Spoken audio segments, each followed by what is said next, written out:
What's up, everyone? It's me, your friendly neighborhood pastor, and today I'm going to be reacting to Ali G on a farm. Booyakasha.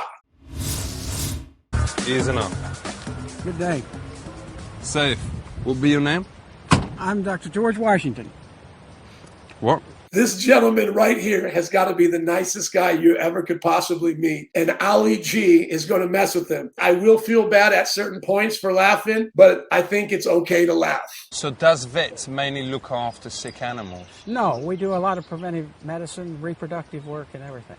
Why was there so many sick animals in Vietnam? They're... See, right here is where you got to feel sorry for this gentleman just a little bit. I grew up in a generation where I knew a lot of Vietnam vets as the parents of my friends, and Vietnam veterans went through a lot of stuff. And so I feel sorry for this dude right here. Why was there so many sick animals in Vietnam? There wasn't that many sick animals in Vietnam. But weren't there like millions of Vietnam vets? You're confusing terminology here. Okay, a veterinarian is a doctor of veterinary medicine. He's a person that treats animals. For Will. So, I was getting it. So loads of people went to Vietnam and then treated animals there. No. Right here is where you see Ali G at his finest. He takes a term and he messes with it and he purposely acts dumb like he doesn't get it. At this point, you can't blame the man for trying to explain himself because maybe he thinks this guy is confused. But obviously it's going to get to a point where Ali G is not confused. He's just being dumb on purpose. You're confusing the term. All right. I'm a veteran, but I'm also a veterinarian. The moment the man let those words come out of his mouth, he had to regret saying them. He knew at that point that would never get out of Ali G's head. I'm a veteran, but I'm also a veterinarian because I served time as a veterinarian in the military. For Will. Of all the people to meet, this man is a farmer named George Washington, who is a Vietnam veteran and a veterinarian, and who also did veterinarian work in Vietnam, and now is a Vietnam veteran veterinarian. So why do so many of those people from the military then later on in life want to start working with animals? They don't. They can do anything they want to. There's no relation between a veteran of the military and a veterinarian. And right there, this is where the man should have checked in, because that was clear enough for anybody to understand, right? Respect. And you is? I'm both. Oh man, that's so confusing. I don't understand it. So to make this clear to young people out there. Look at this guy. Look at him staring off into the distance. This is where I may feel bad for laughing in just a few moments, because I feel like this man goes into a dark place in his mind. So to make this clear to young people out there, people who fights in wars is called veterinarians. No. People who are called veterans. Whatever. Veterans.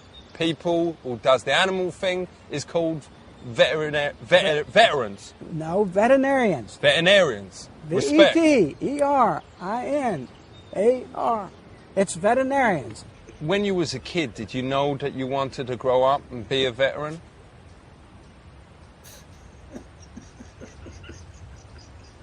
Well, you're still confusing. Just forget the word veteran. All right.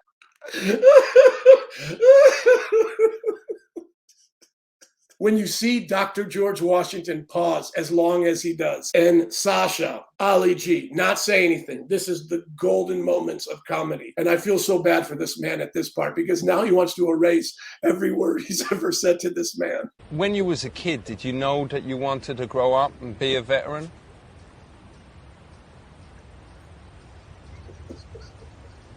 Well, you're still confusing. Just forget the word veteran. All right. Please. How often is animals actually sick, and how often is they faking it just so them can get a day off work? Animals aren't faking it to get a day off work.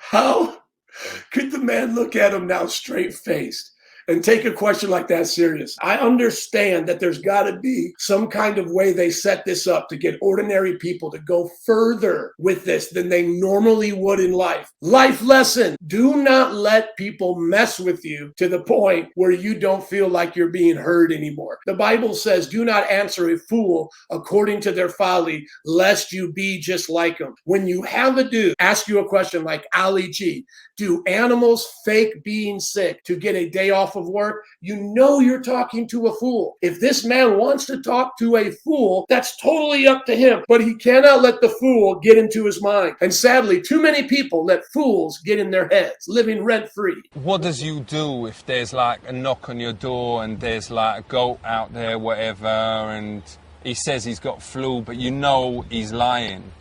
Does you tell the farmer? The goat doesn't talk to us. It's the farmer that talks to us. If you have to explain to somebody that a goat doesn't talk to us, you cannot think you're talking to a rational person anymore. So is there a lot of sex diseases with animals? There are a few, but not many that's transmitted. This is where I have to edit it because I don't like raunchy humor. No. This is the point where I feel sorry for Dr. George Washington. He is going to a dark place in his mind right now because he's having to explain to Ali G that a normal person would not need to have explained to him. So how does they stop getting them preggers? At this point, this man is questioning why he ever took this interview and probably questioning the meaning of his life. Is there any animals that ain't been discovered yet? There could be. They've just found some in some of the jungles, different places that they didn't know exist. Has you got any photos of the ones that ain't been discovered? No. All right, what about a video or something like... Well, if you had a video, they'd have been discovered. This is where I have to ask myself, how much can a normal person take? Here's an idea. I'm going to react to a video with normal people dressed in uniforms, getting people to do stupid tasks because they think they have some kind of authority. People, do not be so naive and situationally unaware in life or lack self-awareness. This man is now having to explain to Ali G why he doesn't have a picture or a video of an undiscovered animal. Well, if you had a video, they'd have been discovered. All right, not if they videoed themselves. They aren't smart enough to operate a video. You aren't going to see that chicken there taking a video around. All right. He doesn't have enough. His brain is not developed enough. Yo, man, him can hear you. At this point, you've reached the bedrock of a stupid conversation. When you have to explain to somebody why chickens cannot do selfies. His brain is not developed enough. Yo, man, him can hear you saying that. Don't cuss him. I'm not cussing him. I say he doesn't. His brain is not developed enough. He's like just there. He's going to hear you say that and be like, well, upset, innit? No, he's not. Look at that! That's why she wanted it. Oi! I just want to know, what story was this man talking about right here that got cut out? Oi! I like this. Look at that thing. What's that? That's a chicken. What? That thing? It's a chicken. Is that a real animal? That's a chicken. Check it out. Has you ever seen anything like that? Yeah. Look at it. He's got feathers on his feet. How come him is wearing that? That's the way Mother Nature, that's the way his genes are. He was born. So, where is, like, the tigers? This is not a zoo. This is a farm. This is like,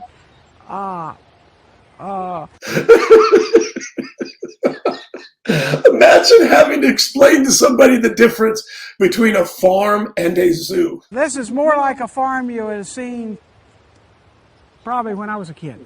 What about a hippopotamus? Hippopotamus, there, you go to the National Zoo and you can see them. What, you ain't got them here either? No, this is not a zoo. This is a farm. You know what a farm is? Technically, a farm could have zoo animals in it. You know what a farm is? Well, it's like a rubbish zoo, obviously. Okay, I hope you learned something about animals. Yo, we learned a lot Because about you have- animals. You have a lot to learn.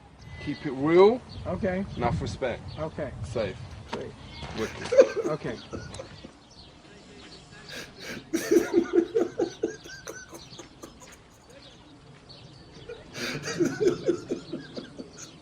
This is where you start to feel a little bad for this Vietnam vet here who was also a veterinarian. How long did he stay in this position, questioning this interview and questioning his life? Life lesson number 1, don't answer a fool according to his folly. Otherwise, you will be just like him. When Ali G got into this man's head, he brought him to dark, lonely places. I hope that this man recovered from this okay. Second lesson, go through life like how Mr. Rogers said, asking questions and learning and experimenting. Life is fun. We should always be learning and growing. As adults, we should never stop learning. Number 3, we should remember God made everything for our pleasure and our enjoyment.